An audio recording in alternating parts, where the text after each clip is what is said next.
Welcome back to the Word on Fire show. I'm Matthew Petrusik, Senior Director of the Word on Fire Institute and the host of the Word on Fire show. Thank you for joining us. The enduring relevance of St. Thomas Aquinas. Most in contemporary secular culture have probably never heard of the name Thomas Aquinas, and if they have, they likely vaguely associate it with the medieval Dark Ages, which is one of the most flagrant misnomers for a historical period in the history of ideas. Well, it's true. St. Thomas Aquinas did indeed write close to 800 years ago and in Latin. However, his thought remains more pertinent than ever, not only to theology and philosophy, but also to current conversations on how to build a more stable, a more just, and a more prosperous political order. Today, to discuss the evergreen genius of one of Catholicism's greatest saints and doctors of the Church, and how his legacy continues in the life and work of the contemporary Dominican theologian Father Paul Murray, is Bishop Robert Barron.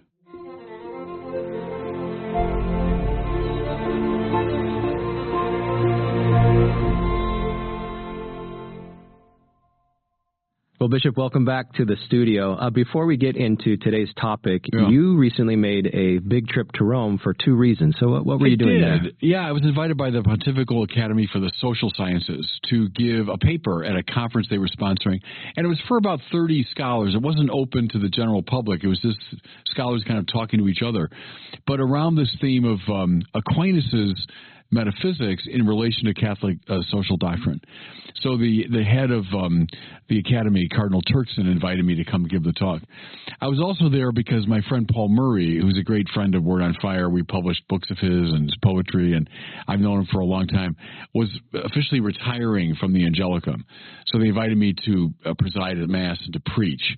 So I went for those two reasons to Rome. Well, today's show, as you know, is on the legacy of the Dominicans, of St. Thomas Aquinas, and your friend, Father Paul Murray, a good friend of Word on Fire as well. Yeah. But before we begin, for any new listeners or viewers we have, could you say a few words about the impact that St. Thomas Aquinas personally had on you and his thought on your development, becoming a priest and later a bishop? Yeah, it was massive. Of course, I started off on the path toward the priesthood really because of Aquinas and his arguments for God's existence, which had a huge impact on me when I was a teenager. And then, it was a happy grace, I would say, as I was drawn into the Thomistic world, even as a young man. And that means a world of great balance, of great sanity. And it was a gift because I didn't know anything about philosophy. He was my entree into philosophy, and what a happy door to enter. You think of people who begin their philosophical career, let's say, by reading, Nietzsche or by reading Sartre or reading postmoderns. That's going to take you a very different place than reading Aquinas and Aristotle and his forebears. So that was a grace in my life, and from that time onward, now I'm an old man, and I am still very much beholden to the Thomistic world. And one of the most remarkable parts of that story for me is that there was a time in Catholic education when young teens were expected to read St. Thomas Aquinas. Well, and I'll say to the great credit of a teacher I had at Fenwick High School, though that was not typical of that time. I mean, as I've complained about banners and balloons, Catholicism, that's what you found mostly. And I do think it was a grace that I happened after, recess one day, all these sweaty boys are in the religion class, and this young friar taught us a little bit of Aquinas. And for me, it was like, an earthquake.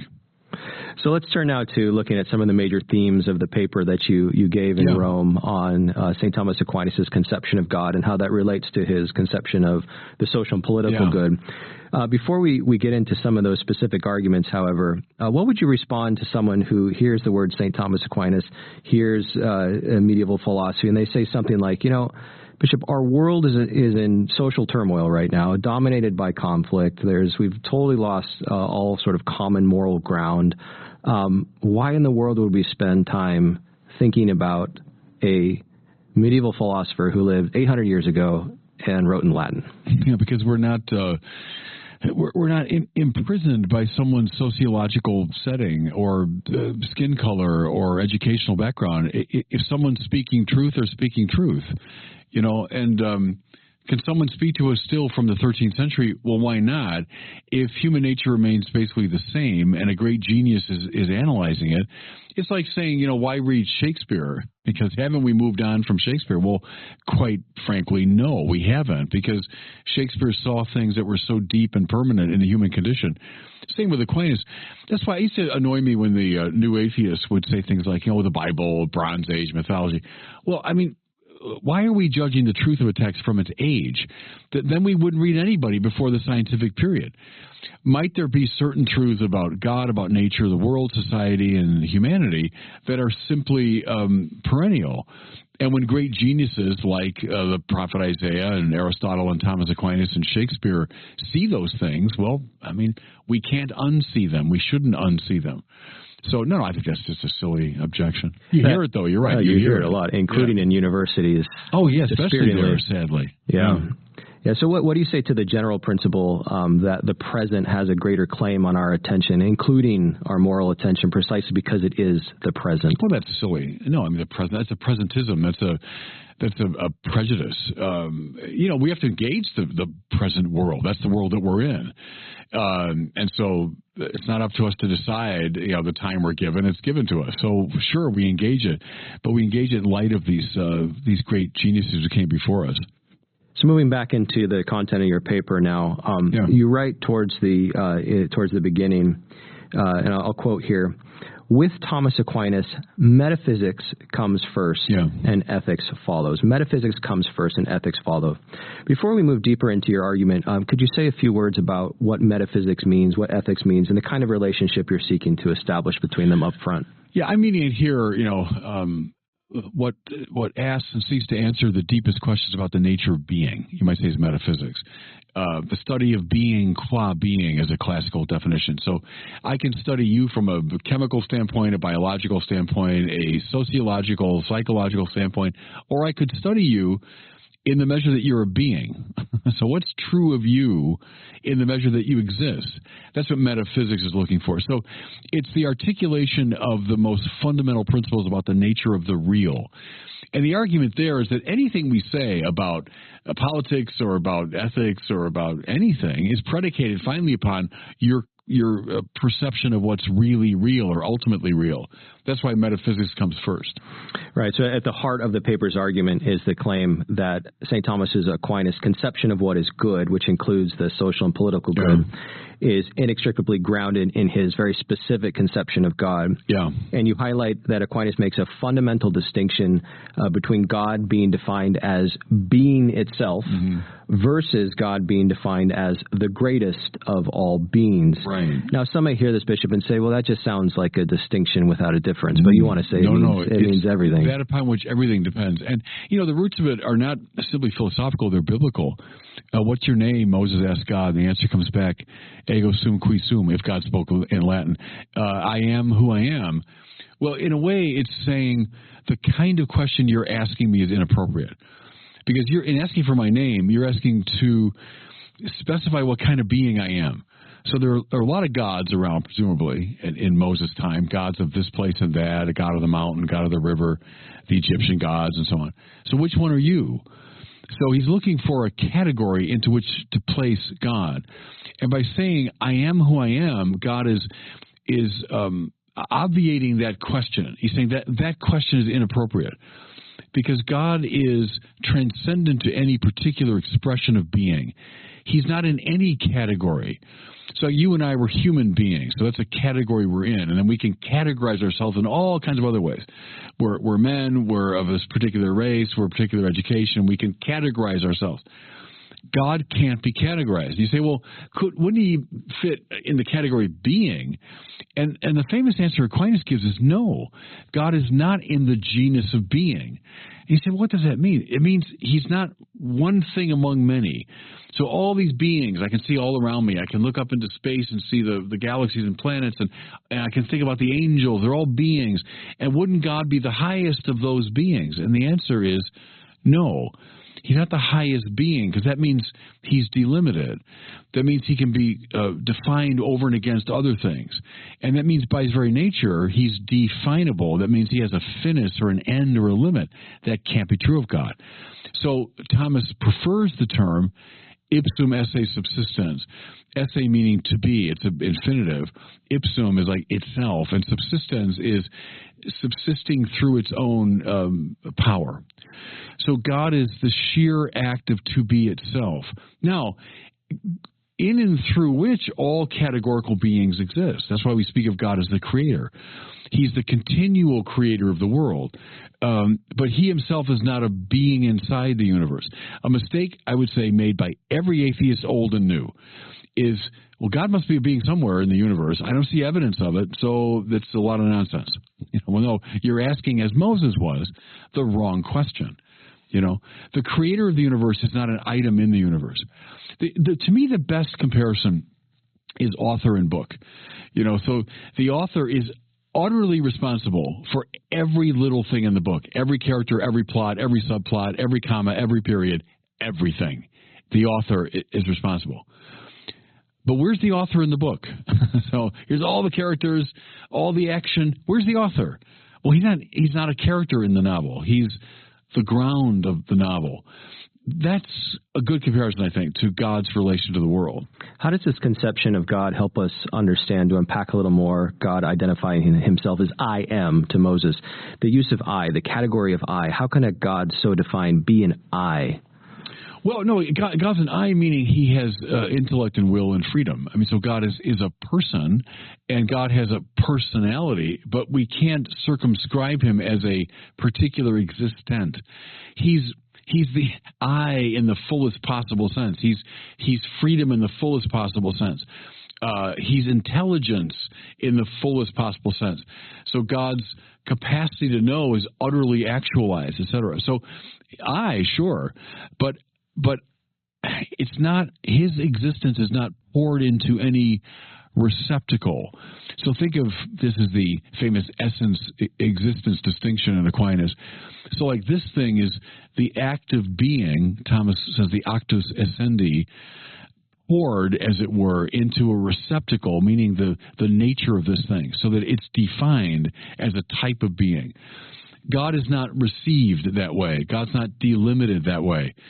So my friend David Burrell of happy memory, David was a philosopher at Notre Dame, died just a few months ago. He used to say, to be God is to be. To be anything else is to be this or that, to be the planet Saturn, to be this galaxy, to be this picture. But to be God is to be. Let's move a little deeper into the implications of this view of God in relationship to creation. Yeah. So you describe Aquinas as understanding God as both transcendent to, but also immanent within. Right. Now, on the surface, those could sound like mutually exclusive categories. Right. It has to be one or the other, but you say no, both. No, it has to be, and that's again, it's a hinge upon which a lot of things turn. So where's God in this room? Well, you say, well, nowhere, because this room is just made up of beings, right? There's cameras and lights and you and me and the table, and this room is just full of beings. God isn't one of the beings in the world. God isn't here. He's transcendent to this world, we say, not of this world.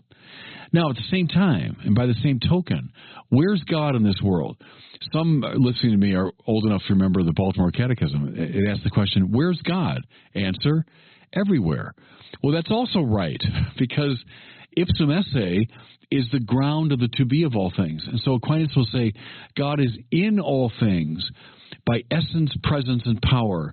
And then he adds a little word, intime, intimately so, right? God is in all things. Yes, I wouldn't exist were God not here and now sustaining me. But I'm not God. Nothing in this world is God, and God is in and through all things. That's, if you want, if I use the technical term of a panentheism, rightly defined, meaning all things in God. Not as bits and pieces of God. Don't think of it that way. That's pantheism. But all things existing through the causal agency of God from moment to moment, yeah, that's Catholic doctrine. You also draw on the concept of contingency, understanding Right. God in relationship to creation using the category of contingency. Say a little bit more about why that's so important. Yeah, that's another hinge idea. To be contingent, it means you touch upon something. What it means literally, but it means you exist through causal influence of something else. And that's the starting point of some of the most important of the arguments for God's existence.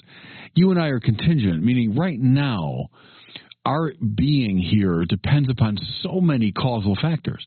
The fact that the temperature in the room is at a certain level, if it was 1,000 degrees, we'd be incinerated. If it was 1,000 below zero, we'd be frozen. The oxygen in the room right now that we're breathing allows us to be. All the instruments around us, are allowing this state of affairs to obtain, right? So this state of affairs, you and I sitting here talking, is radically contingent, which then, of course, causes you to say, well, all right, how about those things I just named? Are they contingent? Well, yeah, sure they are, and we can go through that process. What can't you do?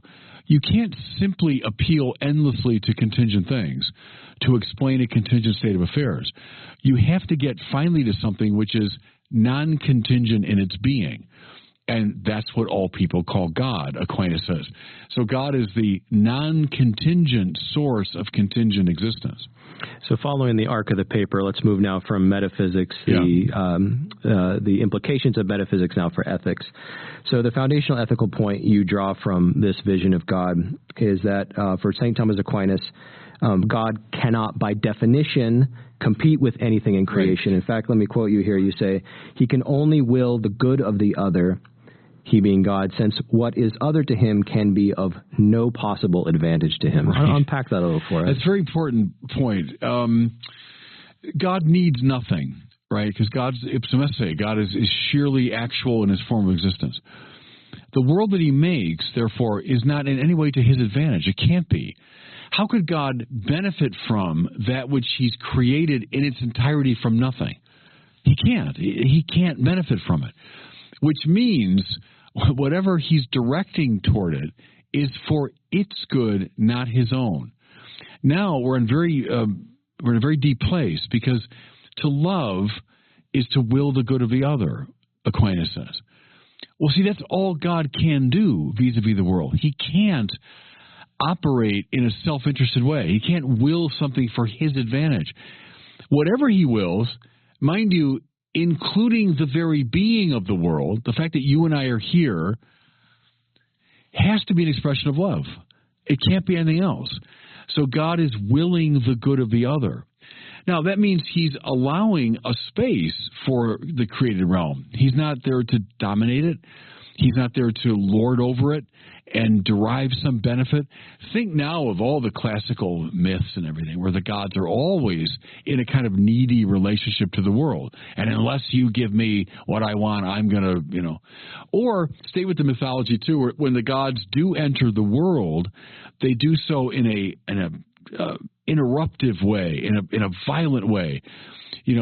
Like if I'm going to move into your chair right now, you got to get out of that chair. If you don't want to, then we're going to fight over it, right? Because there's a natural competitiveness between finite things. If the planet Saturn wants to move toward Earth, well, then things got to get out of its way, right? But God can come close to the world without clearing space or forcing things to give way. God can enter non-competitively, non-violently into his world. And this is where you draw on the sort of the paradigm of the burning bush, right? Right. I think it's the best Old Testament image for it. The best new one is the incarnation itself, but the best Old Testament is the burning bush, that God comes close, the bush is on fire, radiant, and not consumed. That's the key thing there. If God came in and set the bush on fire, burned it up, all right, there's a typical invasive, competitive God. But the true God sets the bush on fire and the bush becomes more beautiful and more radiant, and it's not consumed. As I say, the best New Testament example is the Incarnation. We say two natures, divine and human, come together, and this is the Council of Chalcedon, very importantly, without mixing, mingling, or confusion. That means God doesn't have to dehumanize Jesus, doesn't have to knock something out of his humanity. That's why the church fought against all forms of, Christology that would say something of a human has to give way, right? So the human mind goes away and the divine mind takes over. The human will is kicked out. No, the church says Christ has two minds and two wills, right? Divine and human. It's because God is non-competitive to the world. So our listeners and viewers may be captivated as I am by this vision, this cosmological vision and God in relation to creation.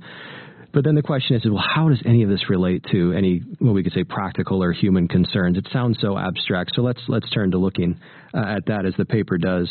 So as you just noted, you make the claim that God clears out a space for human existence and human action. How can that be the case if, in fact, God does inhabit everything? Well, yeah, he does, but he's also transcendent to it. So he's not of it, competing with it. He can let it be, see. And that's why, like in the Bible, I think I use the example of the David literature in 1 and 2 Samuel. In some of the earlier biblical texts, God does seem to appear in a more kind of mythological way, like he's just a being, like a human being appearing. By the time you get to the Samuel literature, everything is unfolding according to psychological or political laws. It makes perfect sense on those terms. And all that time, God is active. God is accomplishing his will. And so the space is cleared for David and to make his own political decisions and for his family relationships to unfold, for the psychology of the various characters to express themselves. And in and through all of it, non-competitively, is the presence of God. God achieving what he wants to achieve. That's a very subtle biblical vision. Within this space, how do we define the authentic human good and the authentic social good? Well, ultimately, it's a surrender to God. I mean, so if God is the supreme good at the top of the hierarchy of goods, but then these values that reflect God can be discerned within the world.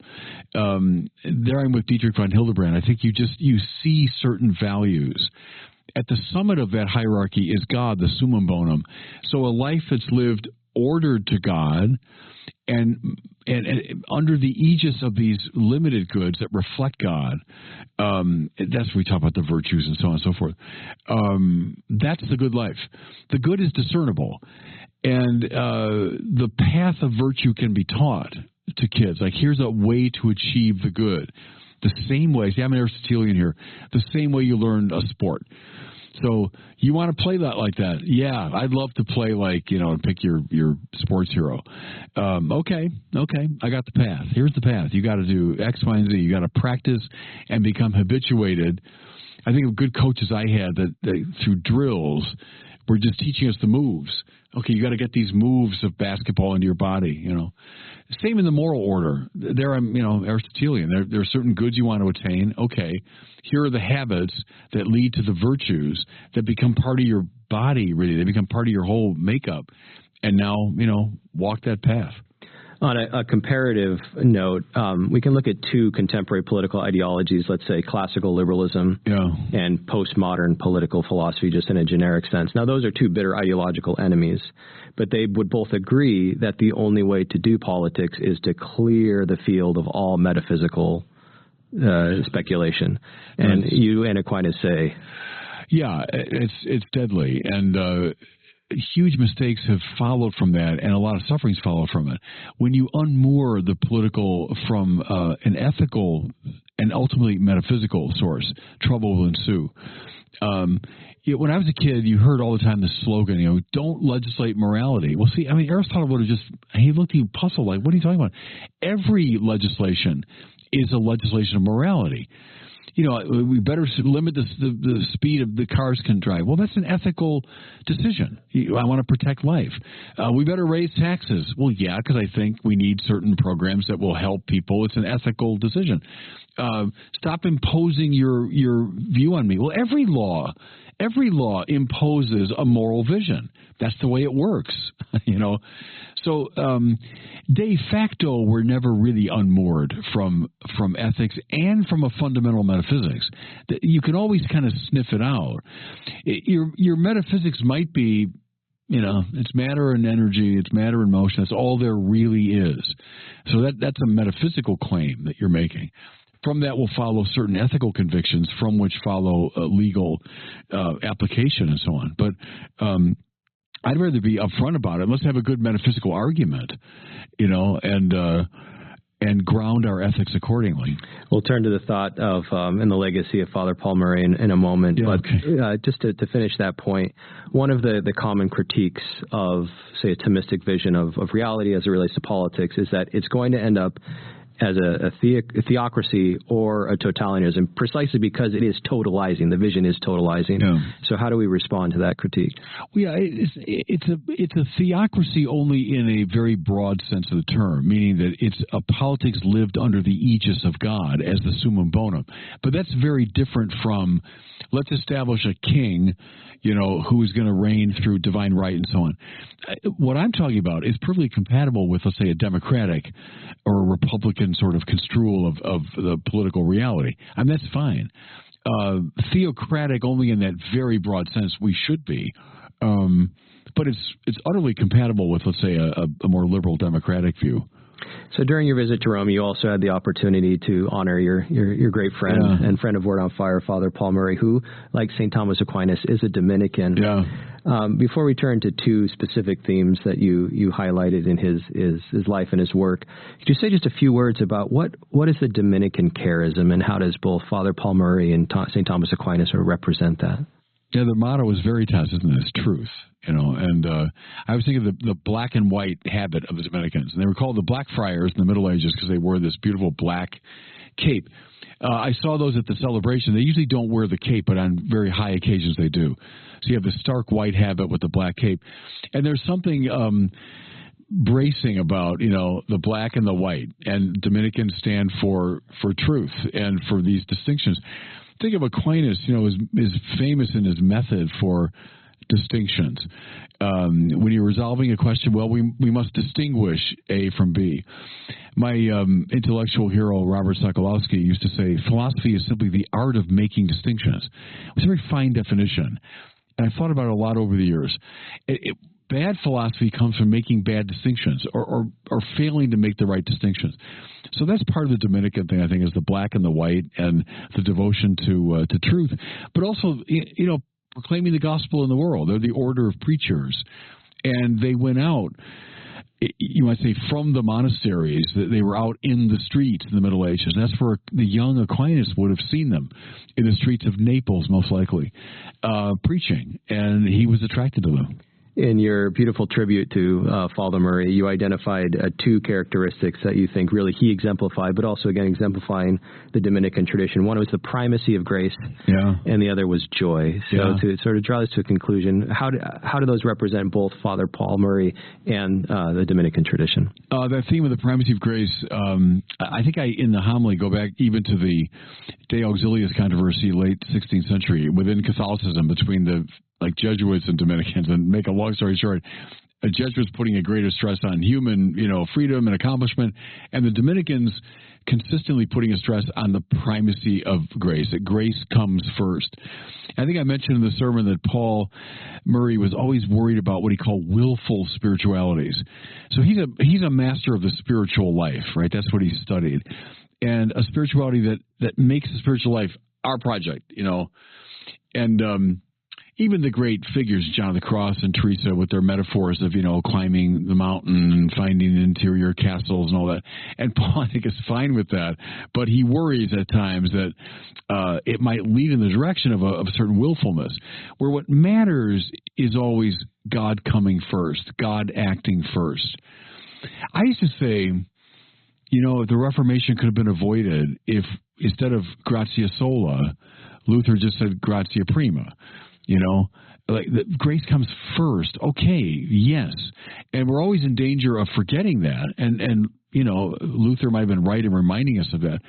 When it devolves into gratia sola, then we've got problems because now we're getting more competitive, right? Where I would say, no, grace comes first and then burning bush. It makes our lives more beautiful and more radiant. It lifts up our minds and our wills. But grace comes first. And joy? Yeah, well, to me, Paul Murray is the embodiment of that.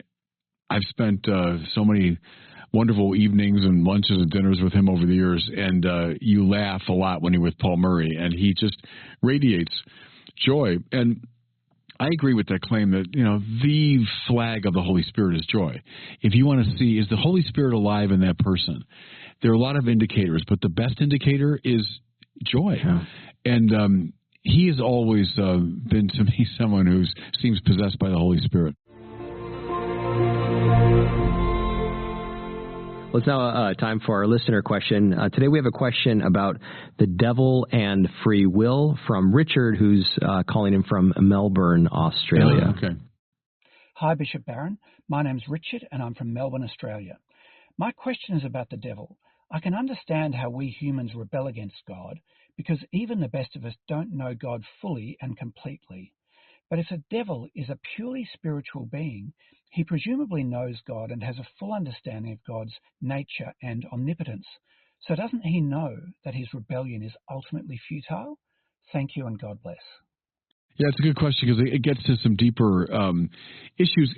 I don't think it's entirely a matter of reason. So, yes, that's a key part of it. Do I know the good?